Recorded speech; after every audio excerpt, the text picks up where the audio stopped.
அது வந்து கண்டிப்பா ஏற்றுக்கொள்ள முடியாது. பிரதானத்துவம் இந்த கூட்டத்துக்கு கூட்டப்பட்டது. ஏன் இவ்வளவு பெரிய ஒரு கன்ஃபியூஷன்? நான் ரொம்ப சிம்பிளான ஒரு கொஸ்டின்.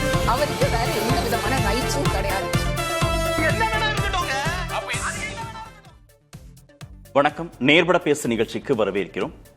70 வயதை தாண்டியவர்கள், சீனியர்கள் மாவட்ட செயலாளர்கள் பொறுப்பிலிருந்து விடுவிக்கப்படுகிறார்கள்.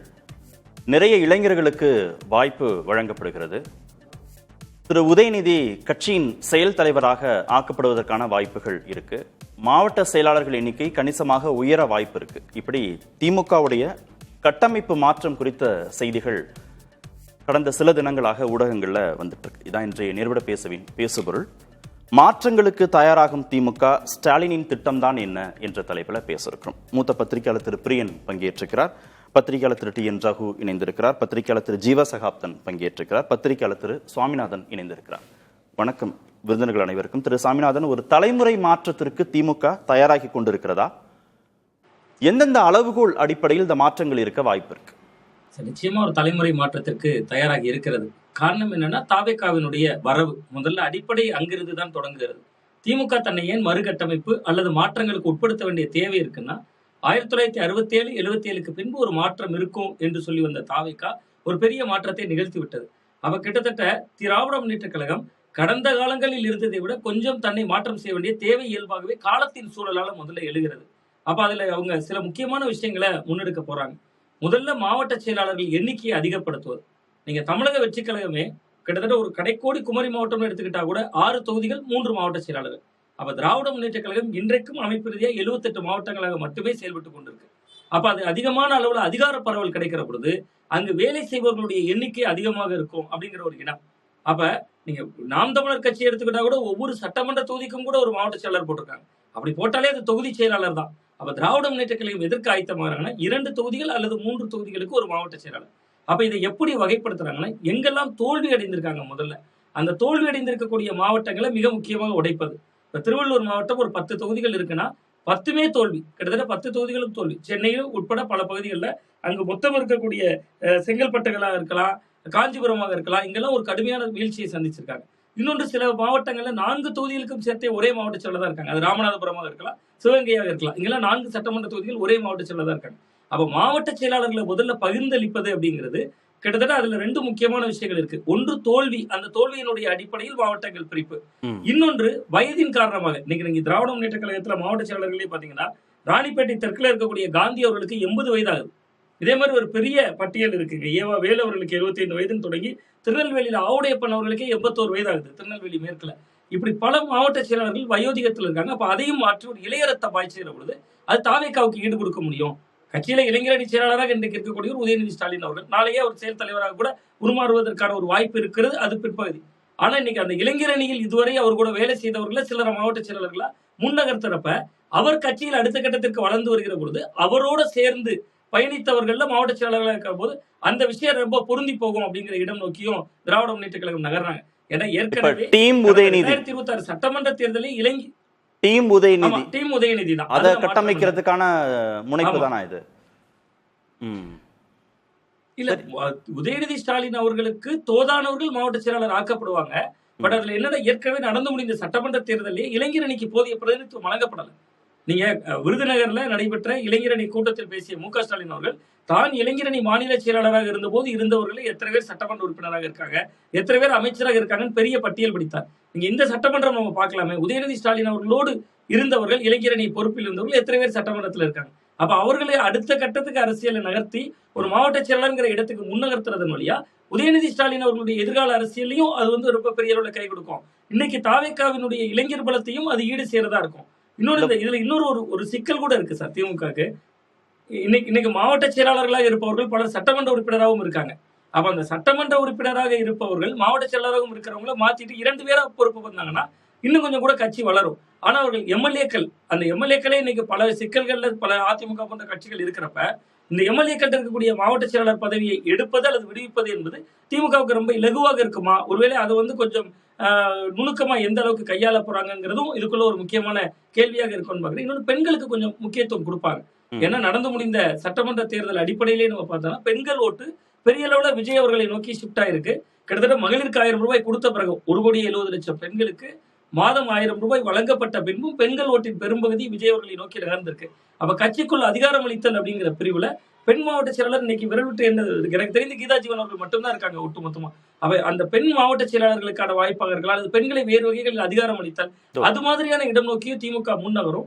ஜென்சியை குறிவைத்து சில வேலைகள் நிச்சயமா இந்த முறை திமுக செய்தாவாங்கன்னு நான் நினைக்கிறேன். புதிதாக ஒரு அணி கூட அதுக்கு உருவாக்குவதற்கான ஒரு வாய்ப்பு இருக்கு. 18 வயது முதல் ஒரு 22, 25 வயதுக்கு உட்பட்டவர்களை உள்ளடக்கி, எப்படி அதிமுகல விஜயகாந்த் அவர்களுடைய வரவுக்கு பிறகு இளைஞர் மற்றும் இளம்பெண்கள் பாசறை உருவானதோ, அன்னைக்கும் இளைஞர் அணி இருந்தது, கட்சியில மாணவர் அணி இருந்துச்சு. ஆனா அதிமுகல செல்வி ஜெயலலிதா அவர்கள் இளைஞர் மற்றும் இளம்பெண்கள் பாசறையை உருவாக்குனாங்க. அது போன்ற ஒரு கட்டாயம் இன்னைக்கு திமுகவுக்கு இருக்கு. அது மாதிரி ஒரு ஜென்சியை குறிவைத்து ஏதாவது ஒரு அணி கூட புதிதாக உருவாவதற்கான ஒரு வாய்ப்பு கூட இருக்கு. ஓகே திரு பிரியன், கட்டமைப்பு மாற்றங்கிறது ஒரு பெரிய அறுவை சிகிச்சை. நிறைய பேருக்கு அது வலியை ஏற்படுத்தும், அதிருப்தியை ஏற்படுத்தும், நெருக்கடியை கொடுக்கும்.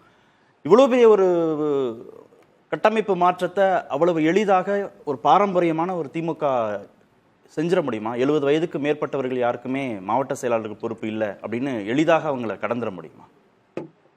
உண்மைதான் அது. ஏன்னா இப்போ 70 வயசுக்கு மேலே ஒரு 13 பேர் அஃபெக்ட் ஆகிறாங்க. இதில் 13 பேருக்கு எப்படி ரீப்ளேஸ் பண்ணுவீங்க? அவங்களெல்லாம் துணை பொதுச் செயலாளர், அமைப்பு செயலாளர், ஏதோ ஒரு போஸ்ட்டை கொடுத்தாலும் மாவட்ட செயலாளர் இருக்க முடியாது. மாநில பொறுப்பு, மாநிலத்தில் ஏதோ ஒரு அது டம்மியாக இருக்கும். பெரும்பாலும் பொறுப்பு மாவட்ட செயலாளர் தான் பவர்ஃபுல் பொறுப்பு. ஸோ அதுலேருந்து நீங்கள் தூக்கி அவங்கள ஏதாவது ஒரு பதவி கொடுத்தாலும் அந்த மாதிரியான ஒரு பிரச்சனைகள்லாம் வரதான் செய்யும்.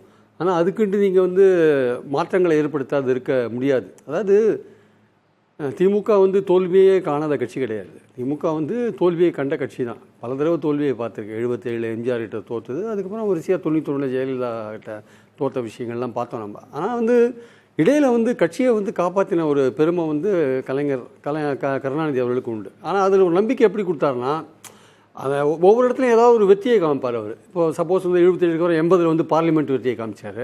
அதுக்கப்புறம் ஒரு கேப்பில் 86 முனிசிபாலிட்டிஸ்லாம் கைப்பற்றி ஒரு வெற்றியை நம்பிக்கை கொடுத்தாரு. அப்புறம் 89 ஆட்சியை பிடிச்சிட்டாரு. அப்புறம் 91 தோத்தாரு, 96 ஆட்சியை பிடிச்சார். ஏதோ ஒரு வகையில் வெற்றி தோல்வி அப்படின்னு வந்திருந்தது. ஏதோ நம்பிக்கை கொடுக்குற மாதிரியான விஷயங்கள் இருந்தது. இப்போது ஸ்டாலினை பொறுத்த மட்டும் என்னென்னா 3 தடவை வெற்றியை காமிச்சிட்டாரு. இப்போ தோல்வியை இப்போ தான் முதல் தடவையாக டேஸ்ட் பண்ணியிருக்காரு ஆஸ் அ தலைவர். இந்த வெற்றியை காமிச்சது மூலமாக தன்னை தலைவர்னு வந்து ஒரு நிலைநிறுத்திட்டார். ஆனால் இந்த நிலைநிறுத்திக்கிறது கண்டினியூ ஆகணும்னா ஒரு தோல்விக்கு அப்புறம் இன்னொரு வெற்றியை காமிச்சாகணும். எப்படி ஜெயலலிதா ஒரு தோல்விக்கு அப்புறம் வெற்றியை காமிக்கிறாங்களோ, கலைஞர் எப்படி வெற்றிக்கு அப்புறம் தோல்விக்கு அப்புறம் வெற்றி அப்படி காமிச்சாரோ, அந்த மாதிரி ஸ்டாலின் அவர்களுக்கு வந்து ஒரு பொறுப்பு என்னென்னா இந்த தோல்விக்கு அப்புறம் ஒரு வெற்றியை பார்க்க வேண்டிய அவசியம் இருக்குது. அப்போ தான் தலைவருடைய பேரை தக்க வச்சுக்க முடியும் ஒரு ஆக்சுவலாக. ஸோ அந்த நெருக்கடி அவருக்கு இருக்கிறதுனால திமுகவை பொறுத்த மட்டும் என்னென்னா, இந்த தோல்விக்கு முன்னாடியே பல திமுக ஆட்கள் நீங்கள் பேசினீங்கன்னா எப்போதுமே ரொம்ப ஃப்ரஸ்ட்ரேஷனாக என்ன சொல்லுவாங்க, என்ன சார் ஆட்சிக்கு வந்தாலும் அந்த முதல்ல 10 பேர் அவங்க தான் இருக்கானுங்க, எப்போ பார்த்தாலும் அதே 10 பேர் தான் கண்டினியூ பண்ணிட்டு இருக்கானுங்க, இதே தான் சார் திமுகவில் இவங்களை விட்டு ஆளே கிடையாது சார், அவருக்கு பேரன் அவருக்கு பையன் இப்படி தான் சார் போயிட்டுருக்கோம், உழைச்சவனுங்களாம் என்ன சார் மதிப்பு இருக்குது. இதை நீங்கள் சாதாரணமாக கேட்கலாம். அந்த விஷயத்தெல்லாம் சர்வசாதாரணமாக இந்த ஃப்ரஸ்ட்ரேஷன் இருக்கும். இருந்தாலும் அண்ணா ஆரம்பித்த கட்சி, அது கலைஞருக்கு காப்பாற்றின கட்சின்னு ஏதோ அந்த கட்சியோட அந்த அந்த அந்த பாசத்தில் அதில் இருந்தாங்களே தவிர ஃப்ரஸ்ட்ரேஷன் இருக்குது. அதுவும் கடந்த 5 வருஷத்தில் ஆட்சியில் இருந்தபோது கீழே வந்து அந்த ஃப்ரஸ்ட்ரேஷன் கடுமையான ஃப்ரஸ்ட்ரேஷன். இல்லை ஒரு கேள்வி சார், அதில் நீங்கள் தான் இப்போ குறிப்பிட்டீங்க 3 வெற்றியை திரு ஸ்டாலின் கொடுத்தாருன்னு. நீங்கள் 2019, 21, 24 3ஐயும் தானே சொல்கிறீங்க. 3 வெற்றியை திரு ஸ்டாலின் கொடுப்பதற்கு இந்த சீனியர்கள் தானே உதவியா நின்னாங்க. சீனியர்கள் ஒரு சார் கட்சியில் ஒரு கட்டுப்பாடோட ஒரு கட்சி இருக்கு சார். சீனியர்கள் அங்கே இருந்தாங்க, அவங்களால வெற்றி இல்லை. சரி, அப்படியே ஒரு லாஜிக்கா தான் முக்கியம். அதுல கட்சியில் இருக்கிற கட்டுப்பாடு அந்த தொண்டர்கள் தான் முக்கியம். மக்களும் வந்து 26ல் ஒரு பெரிய சூறாவளி வந்த பிறகும் திரு கே நேரு ஜெயிச்சிருக்கார், திரு ஏவா வேலு ஜெயிச்சிருக்கார், திரு அனிதா ராதாகிருஷ்ணன் ஜெயிச்சிருக்கார், திரு ரகுபதி ஜெயிச்சிருக்கார்ல. அவங்க வயோதிகம் சீனியர் 70 வயதை கடந்தவர்கள் அவங்க பின்னடைவை சந்திக்கலையே, ஜெயிச்சுட்டாங்களே. இதெல்லாம் ஒரு எக்ஸப்ஷன் சார். இது அப்படி பார்த்தா முத்துசாமி தோத்துட்டாரு, அப்புறம் இன்னொருத்தர் நிறைய பேர் தோத்துருக்கிறதெல்லாம் நம்ம ஒரு பெரிய பட்டியல் வரிசையாக நம்ம படிக்கலாம். KKS தோத்துருக்காருன்னு வரிசையாக ஒரு KKS ஜெயிச்சிருக்கார், இன்னும் சில பேர் துரைமுருகன் தோத்துருக்காரு. இப்படி ஒரு பெரிய பட்டியல் இருக்கு, தோத்தவங்க பட்டியல் இருக்கு. நம்ம பாயிண்ட் என்னன்னா வந்து திமுகவை பொறுத்த மட்டும் திமுக தொண்டர்களுக்கோ அந்த நிர்வாகிகளுக்கோ ஒரு வருத்தம் வந்து இருந்தது. தங்களுக்கு இந்த கட்சி எதுவும் செய்யலை, 5 வருஷமாக எதுவும் செய்யலைன்ற ஒரு வருத்தம் இருந்தது. அது வந்து ரொம்ப ஆழமாக டீப்பாக இருந்தது. இருந்தாலும் கட்சிக்காக வேலை செய்கிறதுன்றது உறுதியாக இருந்தாங்க. கட்சியில் ஒரு மாற்றம் தேவைன்னு உறுதியாக இருந்தாங்க. ஆனால் இந்த வெற்றி மட்டும், இந்த தோல்வி மட்டும் இல்லை, வெற்றி இருந்து வச்சுக்கோங்களேன், வெற்றி அடைஞ்சிருந்தாங்க வச்சுக்கோங்க. அப்போ என்ன ஆயிருக்குன்னா இந்த மாற்றமே வந்திருக்காது, இந்த மாற்றங்களே வந்திருக்காது சார். ஆனால் திமுக இருக்கிற நிர்வாகிகள், பல நிர்வாகிகள் கட்சியில் ஒரு பெரிய மாற்றம் தேவை அப்படின்னு நினைச்சாங்க.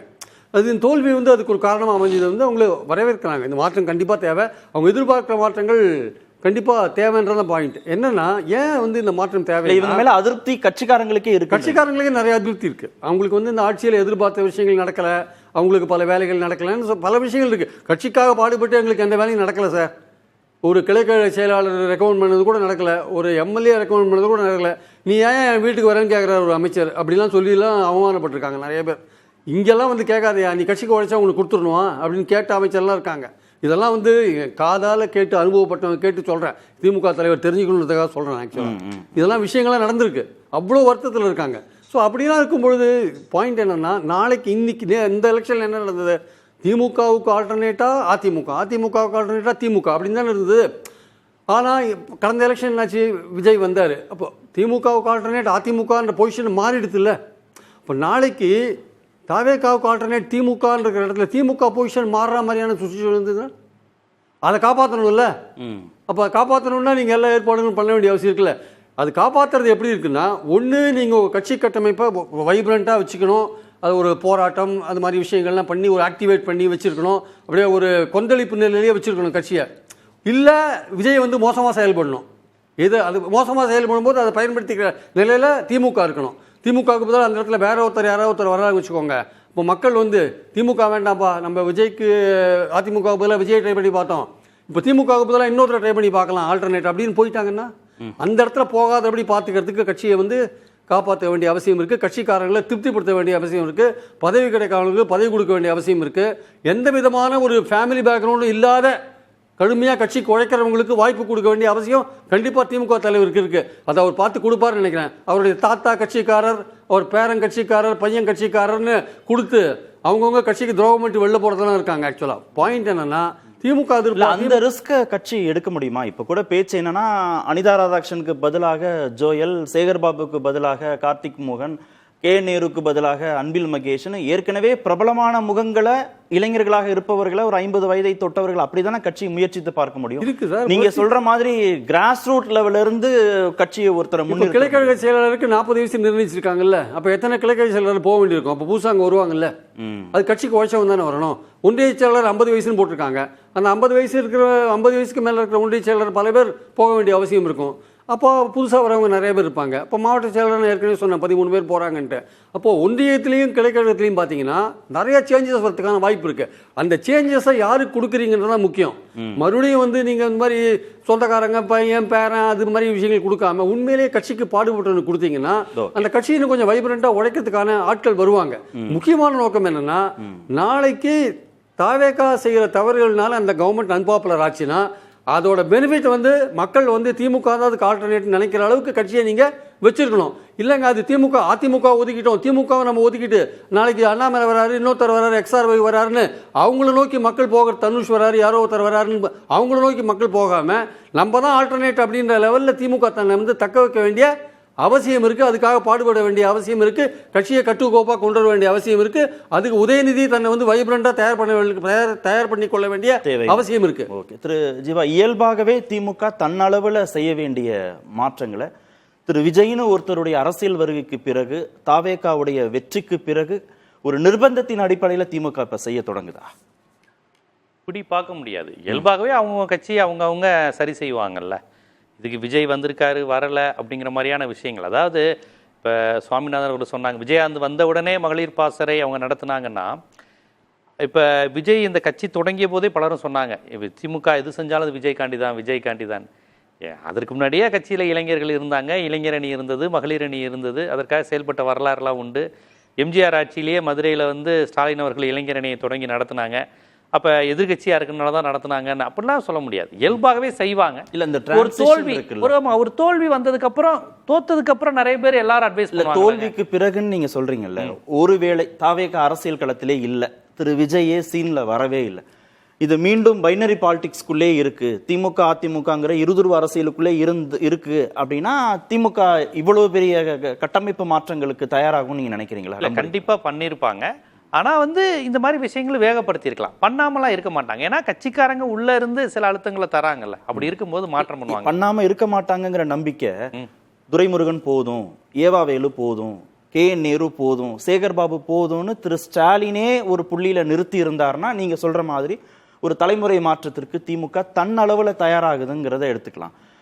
இதுக்கப்புறம் பிரியன் சார் சொல்ற மாதிரி வேற வழியே இல்லை, வேறு யாருக்கேனும் இந்த வாய்ப்பு போகாம திமுக தடுக்க வேண்டிய ஒரு நிர்பந்தம் இருக்குங்கிற இடத்துல தானே இந்த மாற்றங்களுக்கு அவங்களே தயாரா. அதாவது இதை நம்ம எளிதா சொல்லிடலாம். ஆனா நீங்க சொன்ன நபர்கள் மீது 1000 விமர்சனம் இருக்கலாம். இப்போ ஏவாவேல்லாம் அதிமுகல இருந்து வந்தவர் தான். ரகுபதி, சேகர் பாபு, ஆமா சேகர் பாபு, இவங்கள்ட்டெல்லாம் பார்த்தீங்கன்னா நீங்கள் உடனே ஒரு பெரியாரிய அண்ணா கருத்துக்கெல்லாம் பெரிய லெவலில் இருக்காது. சேகர் பாபு காவி கட்டிகிட்டே தான் இருந்தார், முருகன் கோயில் மாநாடு நடத்தினாங்க. இதெல்லாம் திமுகவுக்கு மைனஸுங்கிற விஷயத்தெல்லாம் நான் பதிவு செஞ்சேன். ஆனால் அவங்களுக்கு அந்த நேரத்தில் அது தெரியல. ரகுபதி ராமராட்சி தான் ஸ்டாலின் ஆட்சி தான் ராமராட்சின்னு ஒரு முறை ரகுபதி போன்றவர்களும் சொன்னாங்க. எல்லாம் ஜெயலலிதா எம்ஜிஆர் வந்து அவங்க வந்தவங்க. ஆனாலுமே கட்சி கட்டமைப்புங்கிறது, பவர் பாலிடிக்ஸுங்கிறது ஜீவா சகாப்தன் பார்க்குற மாதிரி பார்க்க மாட்டாங்க. இது பெரியாரிய பார்வை என்ன, இதில் வடநாட்டு எதிர்ப்பு இப்படி பார்க்க மாட்டாங்க. அது கொஞ்சம் வேற மாதிரி தான் இருக்கும். பவர் பாலிடிக்ஸ் வேற. இது பெரிய சிவப்பு சிந்தனை கருப்பு சிந்தனைலாம் தாண்டி மக்களுக்கு என்ன செய்யணும், அட்ஜஸ்ட் பண்ணணும், நம்ம பேசுகிற கடவுள் இருக்குது இல்லை இந்த மாதிரிலாம் பேசியெல்லாம் அவங்க ஓட்டு கேட்க முடியாது. அவர்களுக்கு சேகர் பாபு தேவை, ரகுபதி தேவை, முத்துச்சாமி தேவை. செந்தில் பாலாஜி ஒரு சசிகலாவிடமிருந்து வந்தவர். அவர் மேற்கு மண்டலத்தில் அவங்களுக்கு சாதிச்சு தந்தார்ல அந்த 5. இந்த ஒரு தோல்வியை வச்சு மட்டுமே அவங்களுடைய பழைய விஷயங்களை மறந்துட முடியாது. மேல இருக்கக்கூடிய பிரதான விமர்சனமே, ஒரு தலைவர் வந்து மாவட்ட செயலாளர் ஆகிறாருன்னா அவர் 50 வருஷம் இருக்கார். அதற்கு பிறகு அவரோட பையனுக்கு அந்த வாய்ப்பு கைமாறுது, இல்ல அவருடைய ஆதரவாளருக்கு அந்த பொறுப்பு கைமாறுது. அவரே தான் எலக்டோரல் பாலிடிக்ஸ்லயும் இருக்கார், அவரே தான் தேர்தல் அரசியலுக்குள்ளேயும் இருக்கார், அவரே தான் சட்டமன்ற உறுப்பினர் ஆகிறார், அவரே தான் நாடாளுமன்ற உறுப்பினர் ஆகிறார், அவரே தான் அமைச்சர் ஆகிறார்னா புதுசா அந்த கட்சிக்குள்ள வரணும்னு நினைக்கிற ஒருத்தருக்கு ஏதாவது ஒரு வழி இருக்கணும். இது எல்லா பெரிய கட்சிகளையும் இந்த பிரச்சனை உண்டு. காங்கிரஸா இருக்கட்டும், பெரிய கட்சிகள் எல்லாருக்கும், பாரம்பரியமா இருக்கிற கட்சிகள் எல்லாவற்றுக்கும் இந்த பிரச்சனை இருக்கு. இது ஒப்பீட்டளவில் அதிமுக மேல கூட இந்த இவ்வளவு விமர்சனங்கள் இருக்காது. ஆனா ஒப்பீட்டளவில் கட்டமைப்பு எங்க ஸ்ட்ராங்கா இருக்குன்னு பாருங்க. அதிமுக யார் வேணாலும் வந்துடலாம் அந்த மாதிரிலாம் விஷயங்கள் இருந்தாலுமே அந்த கட்சி வந்து எம்ஜிஆர் இறந்தப்ப என்ன ஆச்சு பாருங்க, ஜெயலலிதாமியார் இறந்தப்ப என்ன ஆச்சு பாருங்க. இப்படி ஒரு தடுமாற்றம் இங்க வரல. எந்த கட்சியில வாரிசு அரசியல் இருக்கு, எந்த கட்சியில மாவட்ட செயலாளர் பாலிடிக்ஸ் இருக்கு, எந்த கட்சியில பரம்பரையா ஒரே குரூப்பே எல்லா இடத்துலயும் வராங்கன்னு சொல்லுகின்ற விமர்சனம் வைக்கின்ற அதே நேரத்தில் கட்டமைப்பு பலமா இருக்கு. கட்டமைப்பு பலமா இருக்கு. தமிழ்நாடு மட்டும் இல்ல, இந்தியா முழுவதும் இந்த விமர்சனங்களை நீங்க எந்த கட்சியின் மீது வைக்கிறீங்களோ அந்த கட்சி தோக்கலாம். தோல்வி வேற, கட்டமைப்பு அப்படியே நிக்குது. அதிமுக பாருங்க சிதறுது பாருங்க. அதை சொல்ல வரேன். அதுக்கான இதெல்லாம் நியாயப்படுத்தி பேசுறேன்னு சொல்லாதீங்க. வாரிசு அரசியல் சரி, மாவட்ட செயலாளர் பேச வேண்டிய புள்ளிதான், அந்த புள்ளிதான் இல்ல, அதை நம்ம கவனிக்கணும். இப்ப சாத்தூர் ராமச்சந்திரன் இருக்கிறாரு. சாத்தூர் ராமச்சந்திரன் ஜெயலலிதாவோட ஆளுங்கிறது அவ்வளவு நல்லா தெரியும். கலைஞருக்கு தெரியாதா? ஜெயலலிதாவே அரசியலுக்கு மறுபிரவேசம் செய்ய வச்சதே சாத்தூர் ராமச்சந்திரன், திருநாவுக்கரசு தான். அந்த 2 இடைத்தேர்தல் நடந்தது. ரெட்டலை முத கிடைச்ச தேர்தலில் திமுக ஆட்சியில வெற்றி பெற வச்சது பிரச்சாரத்துக்கே ஜெயலலிதாமையார் போல, சாத்தூர் ராமச்சந்திரனும் திருநாவுக்கரசும் தான் போனாங்க. மருங்காபுரி மேற்கு, மதுரை மேற்கு. அப்பேற்பட்ட சாத்தூர் ராமச்சந்திரனை எப்படி திமுக கலைஞர் சேர்த்தாரு? அப்ப தென் மாவட்டங்கள்ல அதிமுக சார்பா இருக்குன்னா சாத்தூர் ராமச்சந்திரன் சேர்த்து இப்ப இன்னைக்கு விருதுநகர், கோவில்பட்டி, சாத்தூர், சங்கரன் கோயில் வரையும் திமுகவோட பெல்ட்டா உருவாக்கிட்டார்ல. தங்கம் தென்னரசு பாரம்பரியமா திமுக இருந்தவர், அப்பா காலத்துல இருந்து. சாத்தூர் ராமச்சந்திரன் வந்தவர். 2 பேரையும் மெயின்டைன் பண்ணி விருதுநகர் மாவட்டங்கிற ரெட்டலை கோட்டைய எம்ஜிஆர் அருப்புக்கோட்டை தொகுதினால எம்ஜிஆர்ங்கிற அந்த இமேஜை உடைச்சு திமுகவுடைய கோட்டையா மாத்த வச்சாங்கல்ல. அதுக்கு அப்புறமான அந்த கிளைகளை உருவாக்குறதுல, அவங்கள வளர்த்து விடுறதுல திமுக தேங்கிடுச்சா? அதுதானே விமர்சனம். இல்ல, அந்த விமர்சனங்களை, அந்த விஷயங்களை அவங்க கண்டிப்பா சரி. சாத்தூர் ராமச்சந்திரனே போதும், தங்கம் தென்னரசே போதும் அப்படின்ற இடத்துக்கு திமுக வந்துருச்சு. இல்லைங்க, அடுத்து அவங்க வளர்த்து பொதுவா பெரிய கட்சியில என்ன நடக்கும்னா, அடுத்தடுத்து அவங்களுக்கு தெரிஞ்சவங்க பார்த்தவங்க பார்த்தா இந்த சிஸ்டமே அப்படிதான் இருக்கு. குடும்பம்ங்கிற சிஸ்டம், நிறுவனம்ங்கிற சிஸ்டம் எல்லாமே அப்படிதான் இருக்கு. ஒரு விஷயம் மட்டும் நான் அவரை சாட்ட வாங்கிட்டு வந்தேன். இதுல ஒரே ஒரு விஷயம், இதுல அவங்க செய்ய வேண்டியதா எல்லாரும் திருப்பி உங்ககிட்ட தான் வரப்போறேன். பிரியன் சார், குடும்ப கட்சி வாரிசுகளுக்கு மீண்டும் மீண்டும் முக்கியத்துவம் கொடுக்கணும் அப்படின்ற விமர்சனத்தை நீங்க வச்சீங்க. கட்சிக்காரங்களே வந்து என்கிட்ட புலம்புனாங்கன்னு நீங்க சொன்னீங்கல்ல. ஜீவா என்ன சொல்றாருன்னா, அதனாலதான் கட்சி கட்டமைப்பே பலமா இருக்கு, அதிமுகவுக்கு நடந்த மாதிரியான ஒரு சிதைவு திமுகவுக்கு நடக்காம இருந்ததுக்கு காரணம் அப்படின்னு சொல்றாரு. நியாயப்படுத்தலவர் இந்த மாதிரியான கருத்து பல பேர்கிட்ட இருக்கு. எம்ஜிஆரோ ஜெயலலிதாவோ ஒரு வாரிசுன்னு தனக்குன்னு யாரையும் நியமிச்சுட்டு போல. அதனால அதில் ஏகப்பட்ட குழப்பங்கள் எம்ஜிஆருக்கு அப்புறம் நடந்தது, ஜெயலலிதாவுக்கு அப்புறம் இன்னைக்கு வரையும் நடந்துட்டு இருக்கிறத நம்ம பார்க்குறோம். நம்ம அதே மாதிரி திமுக ஏன் நடக்கலை? கலைஞருக்கு அப்புறம் கரெக்டாக க்ரூம் பண்ணி கொண்டு வந்தாங்க. அதுக்கு ஒரு 40-45 வருஷம் ஆச்சு. ஸ்டாலின் வந்தார், ஏற்றுட்டாங்க. ஸ்டாலினுக்கு அப்புறம் வந்து உதயநிதியோட ஏற்றம்ன்றது 8 வருஷத்தில் நடந்து போச்சு. அந்த இடத்துக்கு அவரை தயார் பண்ணிட்டாங்க. 8 வருஷத்தில் அந்த இடத்துக்கு தயார் பண்ணிட்டாங்க. ஆனால் அதில் என்ன இது முக்கியமான விஷயம் இல்லைன்னா, கட்சி தொண்டர்கள் வந்து அதை ஏற்றுக்கிறாங்க. என்னுடைய பாயிண்ட் என்னென்னா, கட்சியும் கட்சி தொண்டர்களும் அந்த தலைமையை ஏற்றுக்கும் போது நம்ம அதில் கேள்வி கேட்கறதுக்கு ஒன்றுமே இல்லை. அது மக்கள் தான் பார்த்துக்கணும். வாரிசு இப்போ குடும்ப ஆட்சி, மன்னர் ஆட்சிலாம் இல்லை, எங்கே ஒப்பீடு வருதுன்னா, திரு ஸ்டாலினை ஏற்றுக்கிறாங்க, திரு உதயநிதியை ஏற்றுக்கிறாங்கல்ல. அப்ப திரு பொன்முடியை ஏத்துக்கிட்டு திரு கௌதம சிகாமணியை ஏத்துக்கலையா? இது வந்து தலைமை கே நேரு ஏத்துக்கிட்டு திரு அருணையும் ஏத்துக்கலையா? அங்க கோவம் வருதா தொண்டர்கள்? மாநில அளவில் அதை ஏத்துக்கும் போது தலைமைக்கு பிரச்சனை இல்லைன்ற போது கீழே இருக்கிறவங்க வந்து இந்த மாதிரி விஷயங்களை ஏத்துக்கிறது இல்லை. மாவட்டங்கள்ல வேலை செய்யறாங்கல்ல, அவங்களோட இப்போ KKSSR கட்சியில் சேர்த்துட்டாங்க, அவர் அந்த ஏரியாலாம் பலப்படுத்தினாரு. இல்ல முத்துசாமியை சேர்த்துட்டாங்க, அவர் அந்த ஏரியால பலப்படுத்தினாருன்னா அந்த ஏரியால பலப்படுத்தினாங்க, அதுக்கேற்ற பயனை அனுபவிச்சாங்க, கட்சியை அனுபவிச்சது அவங்களும் அனுபவிச்சாங்க. அதோட நிறுத்திட்டு அடுத்த ஆளை தயார் பண்ணணும். அடுத்து அதை விட்டுட்டு அவங்க அங்கே சரி பண்ணினாங்க, கட்சியை வளர்த்தாங்க, இல்லை எம்எல்ஏக்களை இல்லை. அதுக்கு தான் சார் நான் உங்ககிட்ட ஒரு கேள்வியை கேட்டேன். தொடர்ந்து வெற்றியை கொடுத்துட்டே இருக்கிற ஒருத்தரை போதும் நீங்கள் நிறுத்திக்கங்கன்னு ஒரு ரிஸ்க் எடுத்து இன்னொருத்தட்ட மாத்துறதுல கட்சி வந்து பெரும் பாதிப்பை சந்திச்சிடாது. இப்போ எப்படி தோல்வியை சந்திச்சாங்க? இப்போ அவங்க யோசிக்கிறாங்க, இப்போ மாற்றணும். அதனால அவர் 100 வயசு வெற்றியை பார்த்தாருன்னா 100 வயசு வச்சிருக்க முடியுமா sir? There must be some age, cut off இருக்கணும். கட் ஆஃப் இருக்கணும். இல்லை அது மறுசீரமைப்பு இயல்பாகவே நடக்குங்க. அது இயற்கையாகவே நடந்துதான் ஆகும். இந்த தோல்வி வேணா அதை வேகப்படுத்துது, அதுதான் சொல்றேன். ஆனால் நான் என்ன சொல்றேன்னா, இப்போ இந்த தோல்வி வந்த உடனே இந்த பேட்டர்னையே விமர்சனத்துக்குள்ளாக்குது இருக்குல்ல, அதைத்தான் நான் சொல்றேன். இந்த பேட்டர்ன் தான் ஜெயிக்க வச்சுச்சு, இந்த பேட்டர்ன் தான் புயல்ல அவருக்கு. ஏங்க தொடர்ச்சியா 3 தேர்தலில் தோல்விங்க. 80ல் நம்ம வந்துருவோம் நம்பி இருந்தாங்க திமுக. எம்ஜிஆர் ஆட்சி மேல அவ்வளவு அதிருப்தி. நக்சல் படுகொலை, மீனவர் படுகொலை, விவசாயி நாராயணசாமி நாயுடு போராட்டம், அவ்வளவுதான் எம்ஜிஆர் ஆட்சினாங்க. டோட்டலாக MP எலெக்ஷனில் அவுட்டு. சிவகாசியும் கோபிச்செட்டிப்பாளையம் மட்டும் தான் ஜெயிச்சது. என்ன பண்ணிட்டாங்க, ஆட்சியை கலைச்சிட்டாங்க. அதை செஞ்சிருக்க கூடாது. அது அந்த அனுதாபத்தில் மீண்டும் ஜெயிச்சாங்க. அப்புறம் அந்த MP சுப்பிரமணியம் கலைஞர் பிரச்சனை அதெல்லாம் நடந்து தோத்துது. அவ்வளவு தோல்விக்கு அப்புறம் வந்தனா கட்சி கட்டமைப்பு இருந்தது. ஆனா என்னன்னா, அன்று இருந்த மாவட்ட செயலாளர் இருந்த வேகம், வீரியம்லாம் அன்னைக்கு 40 வயசுல இருந்தவங்கலாம் இன்னைக்கு 75 வயசு ஆயிட்டாங்கன்னா இயல்பாகவே கள செயல்பாடு, ஜெயிலுக்கு போறதுக்கு பயம், இதெல்லாம் வந்துருச்சு. சிறை நிரப்பு போராட்டம் இது மாதிரிலாம் நடத்தவே இல்லை. அதுதான் ஒரு காரணம். அப்புறம் இன்னொன்னு, மாவட்ட செயலாளராக இருக்கிறாங்கல்ல, இவங்க வந்து முழு நேர கட்சி பணியா இருக்கணும். அவங்கள நீங்க MLA MP இந்த மாதிரி ஆக்குது. இந்த 2 இது இருக்கிறது வந்து கட்சி பணியை தொய்வடைய வைக்கிறது. மக்கள் நல பணி, அவங்களுடைய MLA MP போஸ்டிங் இதாக்குது. இது வந்து திமுக தோத்தவங்க எல்லாரும் பாருங்க, MLAக்கு நின்றவங்க மாவட்ட செயலாளர் வந்திருப்பாங்க, மாநில செயலாளர், அமைப்பு செயலாளர், இத்தனை போஸ்ட் உள்ளவங்க நின்னதுதான் அதுவும் ஒரு தோல்விக்கு மிகப்பெரிய காரணம். ரகு, தாவேக்காவை பார்த்து அதற்கு இணையாக இல்ல அந்த கட்சியின் தாக்கத்தின் எதிரொலியாக திமுக அந்த அடிப்படை கட்டமைப்பு மாற்றங்களை செய்ய தொடங்குதா? இல்லை திரு பிரியன் சார் சொன்ன மாதிரி திரு அண்ணாமலை, திரு தனுஷ்னு அடுத்தடுத்த அரசியல் பிரவேசங்கள், புதிய கட்சிகள் வரவுங்கிறது திமுகவை பாதிக்காம இருக்கணும் அப்படிங்கிறதுக்காக ட்ரிகர் வந்து தாவேக்காவோட வெற்றி தான். 2026ல் ADMK ஜெயிச்சு ஆட்சிக்கு வந்தாங்கன்னு வச்சுங்க, இந்த மாதிரி ரிஃபார்ம்ஸை பற்றி நம்ம பேசிட்டு இருக்க மாட்டோம். தாவேக்கா ஜெயிச்சது வந்து ஒரு ஜெனரேஷனல் சேஞ்ச். அது ஒரு புதிய பாதை. அதாவது திரும்பி அவங்க ஜெயிப்பாங்க, அவங்க பெரிய சக்தியாக வந்துட்டாங்கன்னு நான் சொல்லலை. பட் இது வந்து ஒரு ஸ்டன்னிங் விக்டரி. அதுக்கான ரியாக்ஷனாக நான் அதை பார்க்குறேன். அப்புறம் நீங்கள் தேசிய அளவில் CJP ஏற்படுத்தின இம்பேக்ட், நீங்கள் மோடி மேலே ப்ரெஷர் போட்டு ஒரு மினிஸ்டரை நீக்க வச்சது தான் நடந்திருக்குதா 2014 அதை வந்து அது ஒரு யங்ஸ்டர்ஸ் உள்ள ஒரு அமைப்பு வந்து செஞ்சுருக்கிறாங்க. இதெல்லாம் அவங்க திமுக பார்ப்பாங்க. ஒரு மொபைல் ஃபோன்லேயே நம்ம சாஃப்ட்வேர் அப்டேட் பண்ணிக்கிட்டு இருக்கோம். அப்பப்போ நீங்கள் வந்து 78 வருஷ கட்சியில் வந்து நீங்கள் அப்டேட் பண்ணாமல் எப்படி இருக்க முடியும்?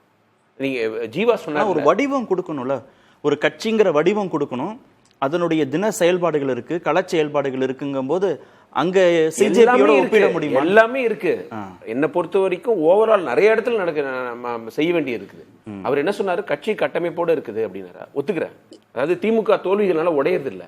பட் அது முக்கியம் இல்லை. நீங்க எலெக்ஷனை ஜெயிக்கணும். கட்சி உடையாம இருக்கிறத விட முக்கியம் வந்து நீங்க எலெக்ஷன் வின்னிங் மெஷினா ஆகணும். தொடர்ந்து 2 சட்டமன்ற தேர்தல் உங்களால ஜெயிக்க முடியல. 67க்கு அப்புறம் 71 தான் ஜெயிச்சீங்க. அப்போ வந்து எம்ஜிஆர் உங்க கட்சியில இருந்தாரு. பெரிய சேலஞ்ச் இல்லை, காங்கிரஸும் உடைஞ்சிருந்தது.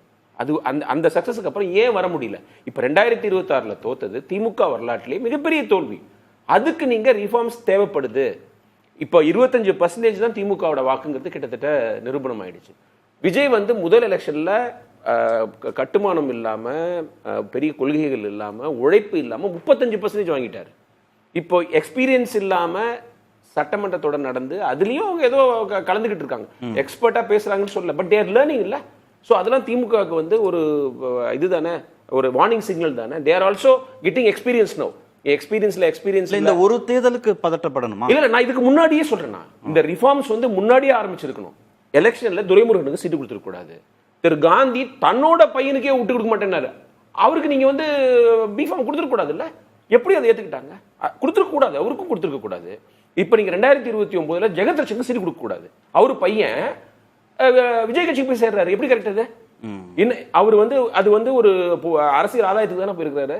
அதை நீங்க அலோவ் பண்ணலாமா? நீங்க அவர் வந்து என்ன ஒன்றும் தெரியாத ஒரு காலேஜ் பையனா, ஒரு இண்டஸ்ட்ரியஸில் இருக்கிறவர் அங்கே போறாருன்னா அது ஒரு பெனிஃபிட்டுக்காக போறாரு. இந்த மாதிரி செயல்களை நியாயப்படுத்தக்கூடாது.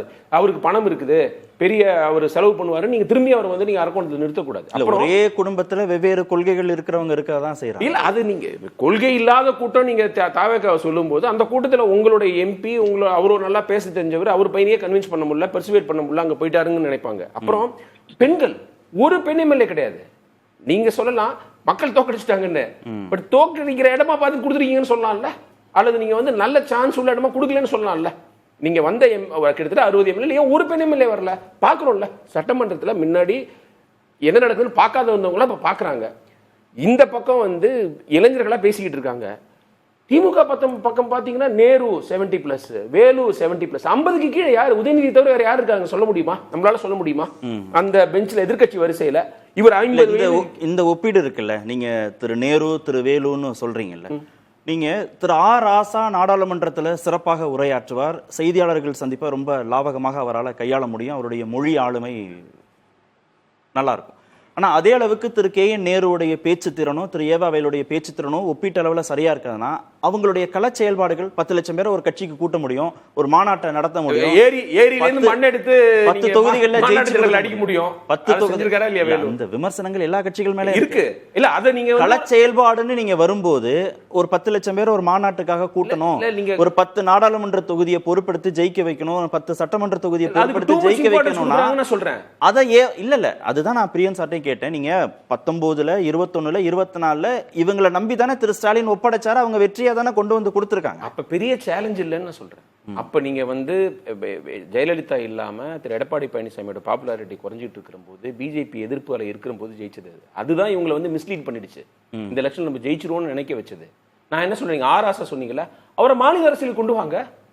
அவர் வந்து இப்ப நீங்க பேராசிரியர் நண்பர்கள் மாதிரி ஒரு இடத்துக்கு கொண்டு வாங்கல, என்ன பெருசத்தை அடுக்குது? நீங்க வந்து அங்க இவர் மோடி அசைக்க முடியல.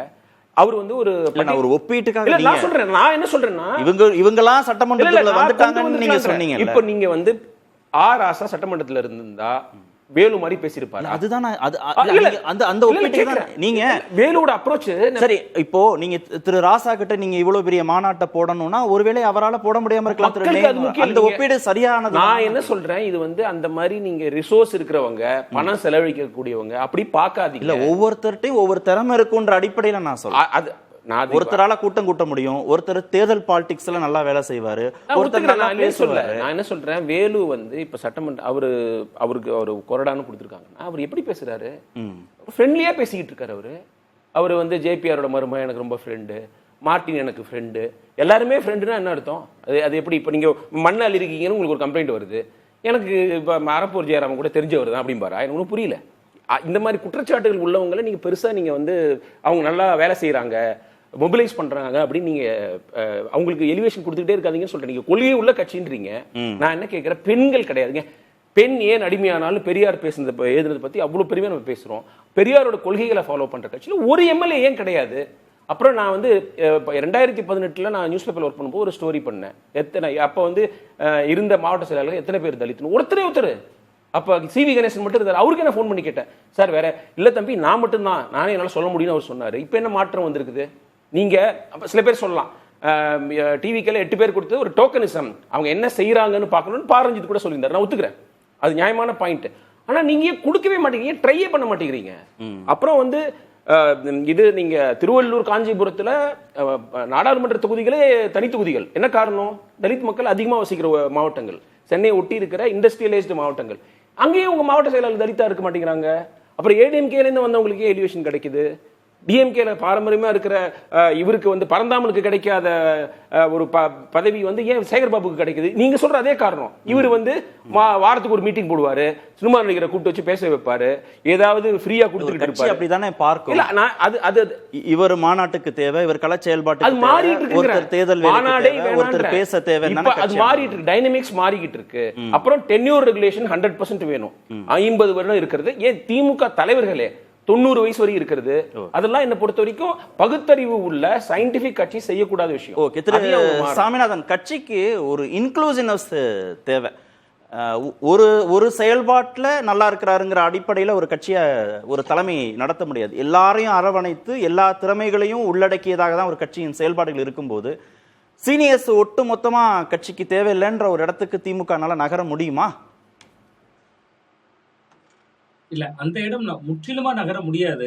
ஏன்னா சீனியர்களுடைய வழிகாட்டல் என்பது நிச்சயமா தேவைதான். ஏன்னா சீனியர்கள் நிறைய பேர் நீங்க குறிப்பிட்டதை போல வெற்றி பெற்றிருக்காங்க. இந்த தேர்தல் எவ்வளவு பெரிய விஜயலைக்கு மத்தியிலையும் ஜெயிச்சிருக்காங்க. ஆனா அந்த இடத்துல இன்னொரு கோணம் கூட இருக்கு சார். எல்லாருமே வெற்றி பெற்றிருக்காங்க. ஒரு உதாரணத்துக்கு ஏவா வேலு அவர்கள் 2021 94,000 ஓட்டு வித்தியாசத்துல ஜெயிச்சிருக்காரு. 2026 4,500 ஓட்டு வித்தியாசத்துல ஜெயிச்சிருக்காரு. KN நேரு அவர்கள் 2021 83,000 ஓட்டு வித்தியாசத்துல ஜெயிச்சிருக்காரு. 2026 வெறும் 5,000 ஓட்டு வித்தியாசத்துல தான் ஜெயிச்சிருக்காரு. அனிதா ராதாகிருஷ்ணன் அவர்கள் 2021 25,000 ஓட்டு வித்தியாசத்துல ஜெயிச்சிருக்காரு. ஆனா 26 6,000 ஓட்டு வித்தியாசத்துல தான் ஜெயிச்சிருக்காரு. அவ்வளவு பெரிய சீனியர்ஸா இருந்தவங்களே ஜெயிச்சிருக்காங்க. ஆனா வாக்கு வித்தியாசம் வந்து ஒரு 10 மடங்கு அவர்களுக்கு குறைந்திருக்கு. கிட்டத்தட்ட ஒரு 94,000 இருந்த ஏவா வேலு 4,500 ஓட்டு வித்தியாசத்துல ஜெயிக்கிறார். புதிய வேட்பாளர்னா இந்த வெற்றி கூட சாத்தியமாகி கூட இருந்திருக்காது ஒருவேளை. அதே நேரத்துல புதிய வேட்பாளர் இல்லாம பழைய வேட்பாளர் இருக்கிற செங்கோட்டையன் ஜெயிக்கிறாரு. கிட்டத்தட்ட அதிமுகவிலிருந்து போகிற அவரு 16,000 ஓட்டு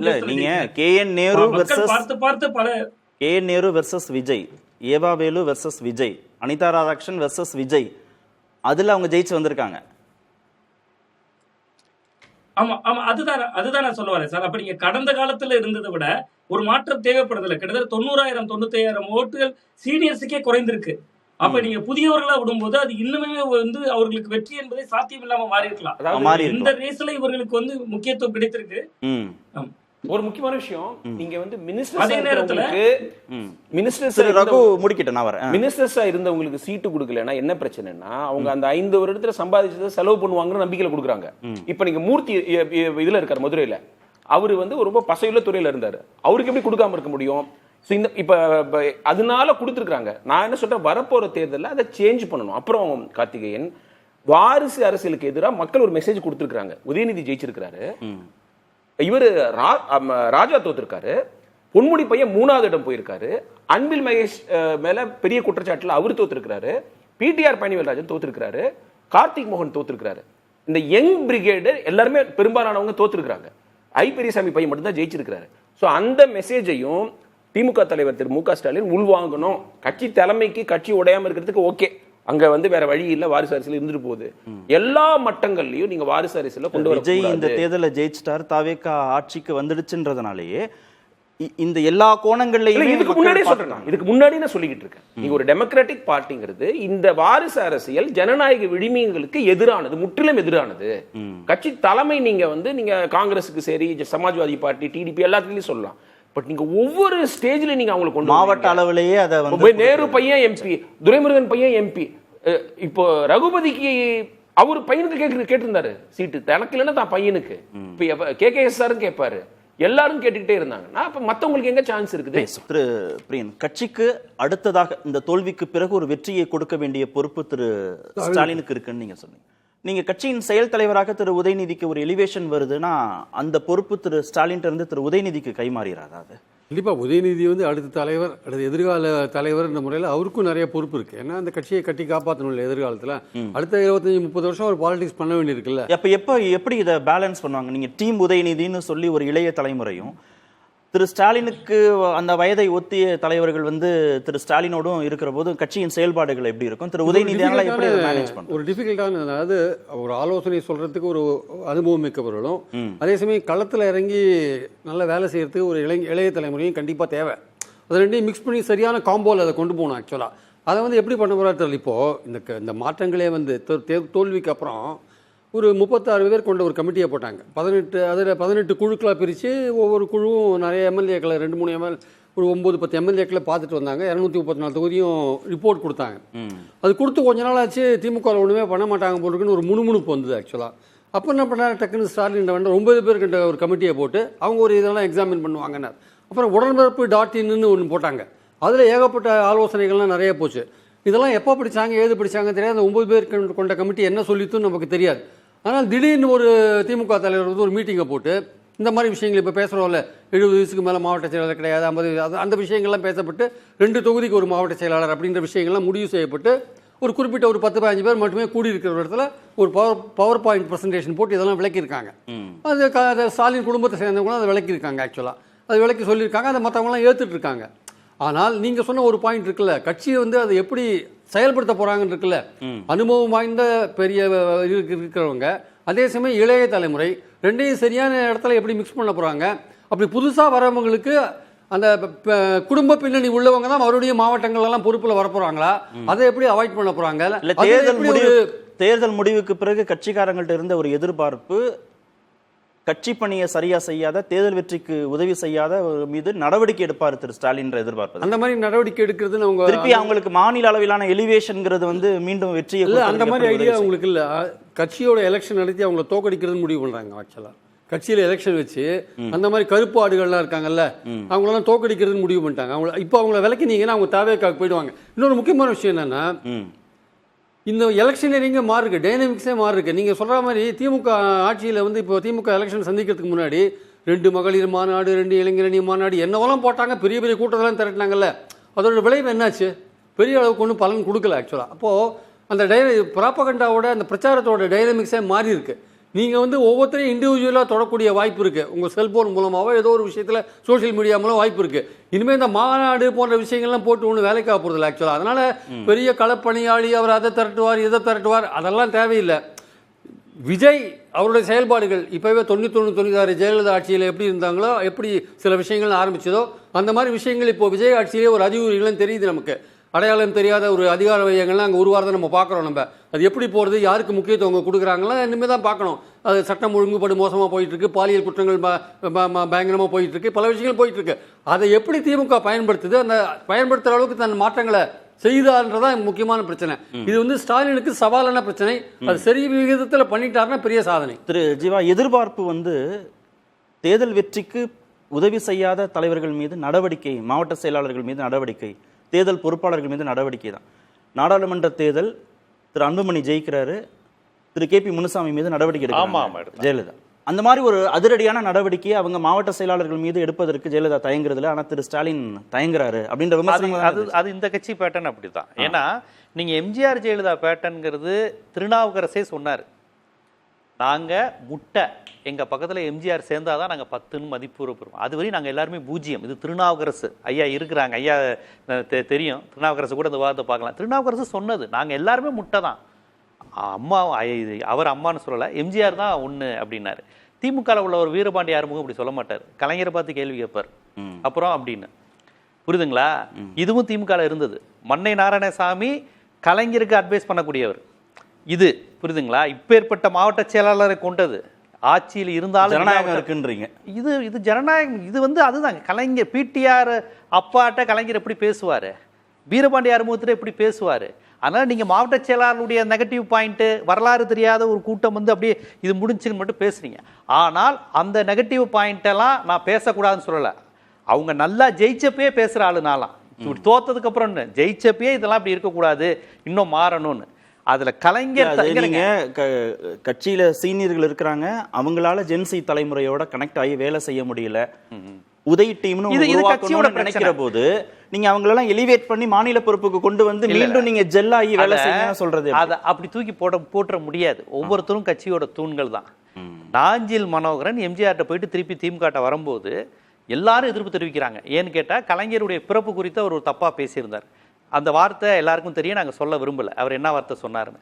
இவரை போய் ஏன் சேர்க்குறீங்கிறப்ப கலைஞர் சொன்னது, திமுகங்கிறது நான் ஏன் இதா, அண்ணா, சம்பத்து, எம்ஜிஆர் எல்லாரும் சேர்த்து உருவாக்குனதுப்பா. அது மாதிரி நாஞ்சில் மனோகரனுக்கும் இந்த கட்சியில் ஒரு உறவு இருக்கு, என்னையை திட்டுனாங்கிறதுக்காக எடுக்காதீங்கன்னாரு. இது எல்லாம் சேர்ந்தது தான். அப்புறம் இன்னொரு முக்கியமான விஷயம், சீனியர் தூக்கணும், வாரிசு அரசியலை தூக்கணுங்கிற அந்த 19 பார்வை இருக்குல்ல, கடந்த காலத்துல வாரிசு அரசியலா இருந்த அன்பில் மகேஷ் ஒரு அமைச்சரா இருந்தார். இன்னைக்கு அந்த பொறுப்புல இருக்கக்கூடிய அமைச்சரையும் அன்பில் மகேஷ் காலத்துல கல்வியில என்ன செயல்பட்டுச்சுங்கிறத தயவு செய்து பக்க சார்பு இல்லாம ஆய்வு செய்யணும். செயல்பாடுகள் அடிப்படையில் டிஆர்பி ராஜா வாரிசு அரசியல் தான். அந்த டிஆர்பி ராஜா என்ன தொழில்துறைக்கு செஞ்சாரு? 74% இன்னைக்கு இன்வெஸ்ட்மெண்ட் ஆந்திராக்கு போயிருக்கு, ஆதாரத்தோட இருக்கு. போன முறை கூட ஒரு பத்திரிகையாளர் மறுத்தாரு. இவங்க கீர்த்தனா வந்திருக்காங்க, வாரிசு அரசியல் இல்லாத சீனியருங்கிற உங்க விமர்சனம் இல்லாத புத்தம் புது நபர். என்ன தமிழ்நாட்டுக்கு நடந்துச்சு அப்படிங்கிற கேள்வி இருக்கு. ஓகே, போன சுற்றுல பேசுனதுடைய நீட்சியா தான் அவர் சொல்றார். கள செயல்பாடுகள் அடிப்படையில தானே அவங்க மதிப்பீடு செய்யப்படணும், வயதின் அடிப்படையில, வாரிசு அடிப்படையில். அது மட்டும் இல்லாம ஆராசா போன்றவர்கள் ஏன் தமிழ்நாட்டுக்கு வரக்கூடாதுன்னா, ஆராசா டெல்லிக்கு போறதுங்கிறது எந்த அளவுக்கு பாஜக சிம்ம சொப்பனமா இருக்குன்னு இருக்குல்ல. சனாதன அரசியலும் தேவைதானே. கனிமொழி இப்போ வாரிசு அரசியல் தான். அவங்க டெல்லிக்கு போய் தாங்க இடபிள்யூஎஸ் 10% அவங்க அளவுக்கு யாருங்க பேசினா? உங்களுக்கு இவர் சிபிஎம் நம்ம டி கே ரங்கராஜனே அந்த இடத்துல ப்ரோ பிராமின் கான்செப்ட் எடுத்தப்ப கனிமொழி தானே கேட்டாங்க, என்ன இதுன்னு கேட்டது அவங்க தானே. அப்ப நீங்க கனிமொழி அந்த இடத்துல நீங்க இவங்க எல்லாம் வாரிசு, இவங்க எல்லாம் சீனியர் எடுத்தீங்கன்னா இந்த கருத்தியல் கனிமொழி தான் கேட்டாங்களா? பார்ட்டி ஸ்டாண்ட் அது. பார்ட்டி ஸ்டாண்ட் அவங்க கேக்குறாங்க. இல்லங்க, திருச்சி சிவா எல்லாரும் கேட்கதான் செய்வாங்க. ஆராசா அதாவது கட்சி கட்டமைப்பு பார்ட்டி ஸ்டாண்ட் தான் பேச முடியும். பார்ட்டி ஸ்டாண்ட் தான் பார்ட்டி. ஆமா, அது எக்ஸ்ஆர்ஒய் பேச தான் போறாங்க, அவங்க தான் பேச போறாங்க. அப்படி எல்லாம் கிடையாது. பார்ட்டி ஸ்டாண்ட் தான். பார்ட்டி ஸ்டாண்டையும் எவ்வளவு வீரியமாக எடுத்து வைக்கிறாங்க. அதோட வீரியமா பேசுறதுக்கு ஆள் இருக்கு சார். வாய்ப்பு கொடுத்தா பண்ணுவாங்க. ஒரே ஐயா ஒரு வாய்ப்பு கொடுத்தா பண்ணுவாங்க. இவங்க ஒப்பீட்டுக்காக சொன்ன பெயர்கள் தான் அதெல்லாம். அவங்களோட சுரிக்கிறது. இல்ல இல்ல, இதெல்லாம் பேசாதீங்க. திமுக கொள்கை தான் முக்கியம்னு சொன்னா நபர்கள் முக்கியம் இல்லையா?